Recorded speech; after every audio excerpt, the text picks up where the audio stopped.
High people, welcome back to శ్రీలునవి creations. మీకు ఈరోజు క్యారమెల్ పుడింగ్ ఎలా ప్రిపేర్ చేయాలో చూపించేస్తా. చూసేయండి. ఫస్ట్ ఒక టేబుల్ స్పూన్ షుగర్ తీసేసుకోండి. గిన్నె పెట్టేసుకొని ఆ టేబుల్ స్పూన్ షుగర్ని అందులో వేసేసి మిక్స్ చేస్తూ ఉండండి. సో ఆ కలర్లో వచ్చేస్తుంది. అప్పుడు ఒక గాజు దాంట్లో తీసుకొని పక్కకు పెట్టేసుకోవాలి. నెక్స్ట్ ఒక మిక్సీ గిన్నె తీసేసుకొని దాంట్లో ఎవరికి ఎలా స్వీట్ తింటారో తెలుసు కదా, అలా షుగర్ని యాడ్ చేసేసుకోండి. యాడ్ చేసుకున్న తర్వాత ఒక ఎగ్ తీసుకోండి. ఎగ్ తీసుకొని కూడా అందులో వేసేయండి. అండ్ ఒక కప్పు మిల్క్ని కూడా తీసుకొని యాడ్ చేసేసి దాన్ని మిక్సీ పట్టేసుకొని పక్కన పెట్టేసేయాలి.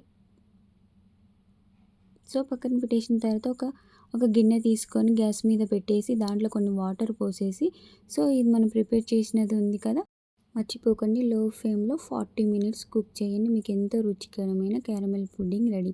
చూసారా, నిజంగా చెప్పాలంటే యాజ్ టీజ్ వచ్చింది. నేను కూడా ఫస్ట్ టైమే ట్రై చేసా. సో ఎప్పుడైనా బర్త్డే పార్టీస్ అవి ఇవి ఉంటే మాత్రం పక్క ఇది ట్రై చేయొచ్చు. చూసారా ఎంత బాగా వచ్చిందంటే, ఎంత బాగుంది. తినడానికి చెప్పాలంటే జున్ను ఉంటుంది కదా, సేమ్ యాజ్ టీజ్ టేస్ట్ ఉంది.